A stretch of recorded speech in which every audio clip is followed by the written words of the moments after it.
More micro-sized robot wars. Aren't these two on the same side now? Hello everybody, Sparkster1701 here. We're taking a look at another case of Blokees Defenders. This is Wave 5. It is known as Traitor to Tyranny. As the major characters that it includes are Jetfire and Galvatron. And once again, like with previous ones, I have bought a whole case of them, which guarantees me all 12 figures that are included. And a commemorative coin tucked in one of the boxes. Unlike the previous waves, this one did not include a collector card. And seeing as I have the wave after it, and it also does not have one, I'm guessing the cards are being phased out. Which is probably a good thing. They're nice, but they're a little oversized, and well, you don't get them if you buy it at the store, so unless the store will sell you a whole case unopened, but odds are they probably don't. So, alright, we'll get this in. We'll get out all the guys, and let's take a good look at what we get. Okay, so just like with Wave 1, we get 8 figures and 4 vehicles.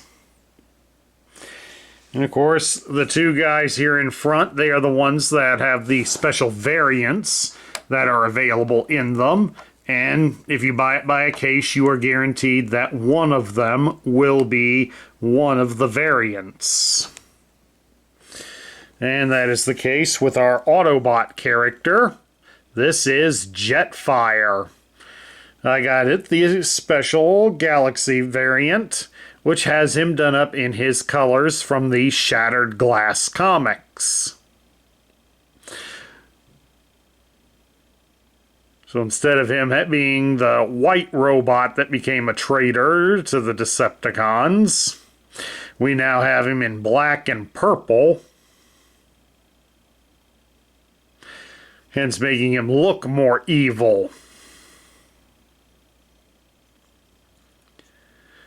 And of course, he's done up more. Well, they call him Jetfire. He does more resemble Skyfire from the animated series. And that's due to the fact that the original toy of Jetfire from 1985 was actually just a relabeled Valkyrie/Veritech fighter from the Macross/Robotech series. Naturally, since those were put out by Bandai, Takara was not too happy with Hasbro doing that. So Hasbro came up with the compromise of creating Skyfire and changing the appearance so they could promote him somewhat in the cartoon. That was one of the more expensive ones. They wanted kids to want him.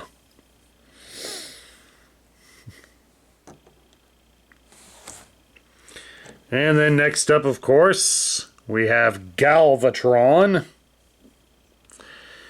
Galvatron is done up in his Generation 1 colors.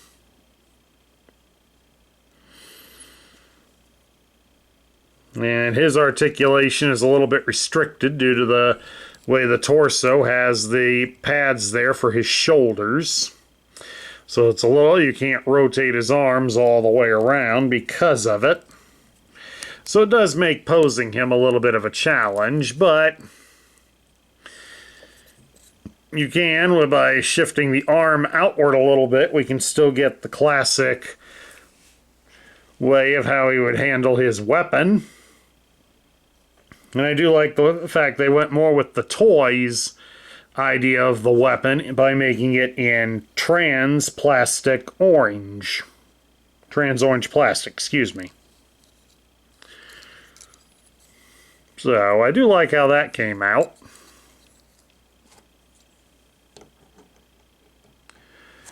And the brilliant figure we get this time is Optimus Prime. So we have him in trans clear plastic. And instead of including his blaster, he instead comes with his Energon axe. And unfortunately, you do have to make it his left hand because he does not include a left hand. No, nope, I'm mistaken. He does. So you can put it on either one you want, and the extra hand can be stored on his backside. So at least gives you the option, and then you don't lose it in case you decide later to change your mind. Do like how that turned out. And then for our shattered glass entry, we have Soundwave.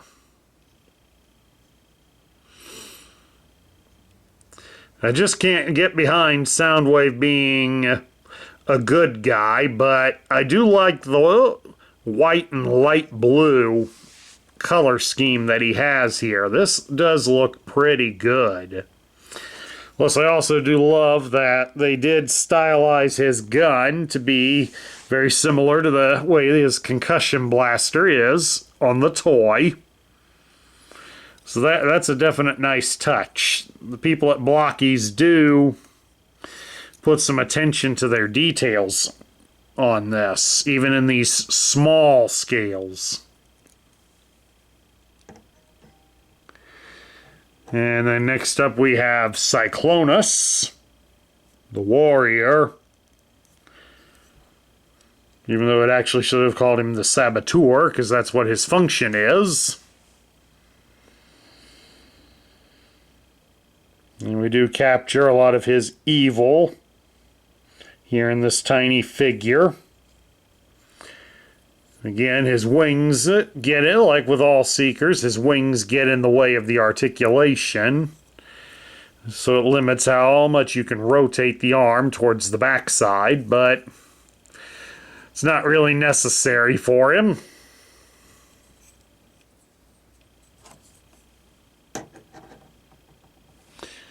And interestingly, we get one section of the reflector camera.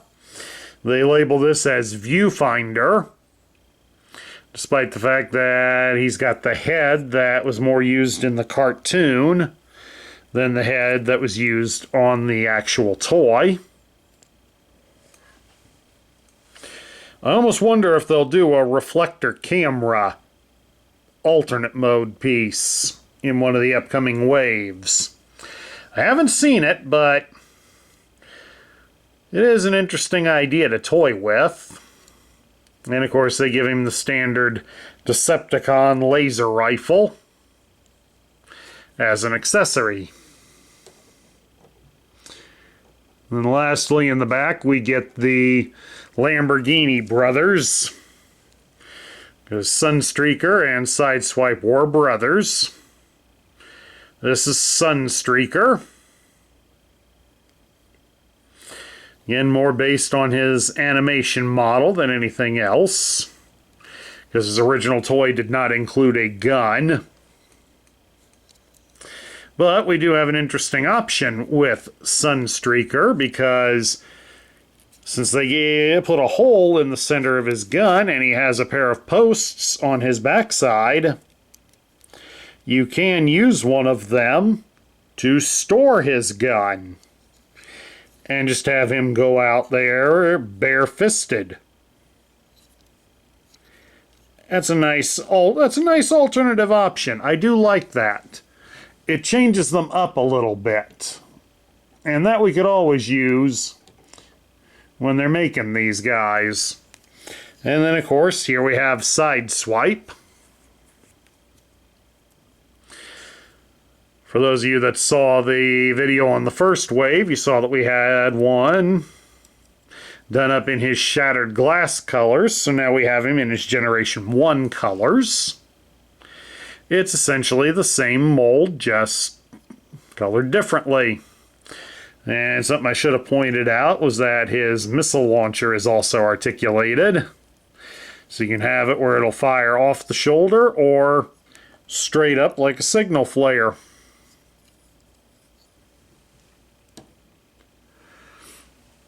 And now vehicle-wise, we got Onslaught,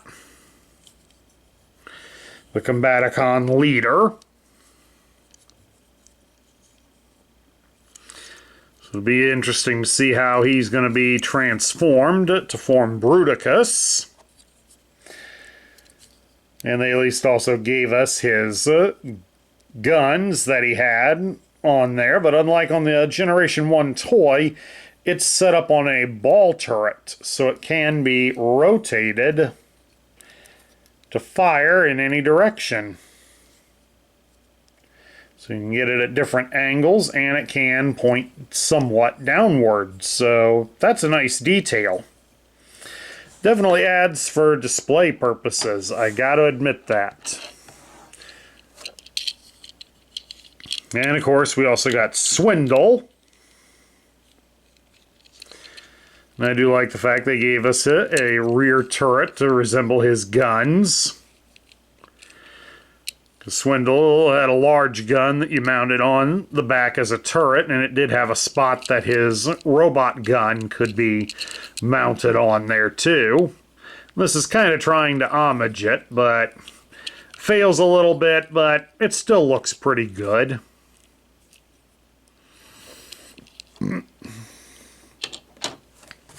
And then over here we got Jetfire's jet mode.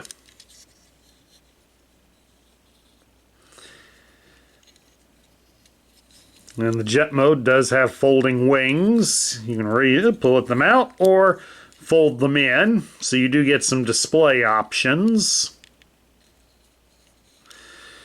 It just looks weird next to my Jetfire because I got the shattered glass variant. But still not bad. And then, of course, the one I know most of you have been waiting on. We got Optimus's trailer. And it includes Roller as well.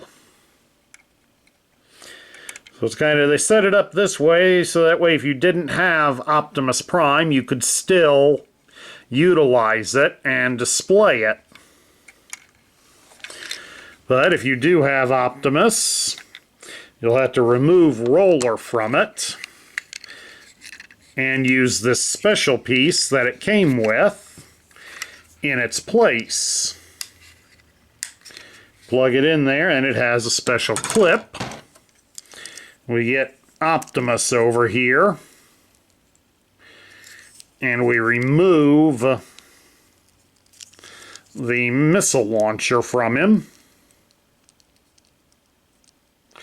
Don't really give you a whole lot of room for this. I'll pop the one end off and it'll probably make it a little easier to pull it free. There we go. Get it reconnected. And then the bar connects up here, like so. And since the bar is kind of set up so it is hinged a bit, you can simulate real turns with the truck and trailer. Plus, the trailer can be opened up, like the Generation 1 toy.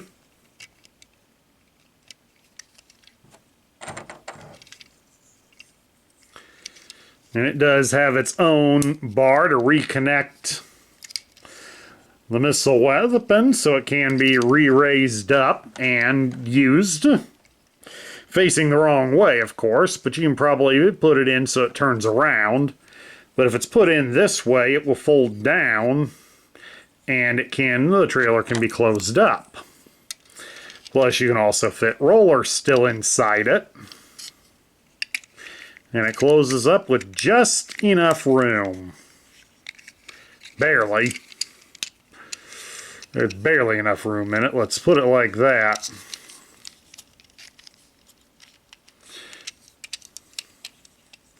There's barely enough room to close it, but you get it enough closed that you shouldn't have to worry about it. Door's pretty sturdy on there. So you shouldn't lose Roller out of there. And that gives you a way to display Prime in his more recognizable alternate mode. Speaking of Prime, It was with Brilliant Optimus Prime that the coin was included. And my coin features Galvatron. The coins could also feature Jetfire, either his robot head or the airplane mode. So we get to my thoughts now. What do I think of this wave? This wave I really enjoy. I mean, we get 2 more of the Combaticons, so you're really almost ready to build Bruticus. It does a slight touching for the for the 86 animated film by giving us Galvatron and Cyclonus. We get a different way to store weapons thanks to Sunstreaker, and we get Prime's trailer. What more could we really ask for? We could still ask for a few of the characters. But hey, let's not get picky here. We got some good ones in this wave. I certainly can't argue with it. At any rate, that's my review of the Blokees Defender version 5 set. I hope you all enjoyed it. Please do remember that if you love the content we feature on this channel, I would certainly appreciate some likes, shares, comments, and subscriptions. This is Sparkster1701 saying I will catch you all later.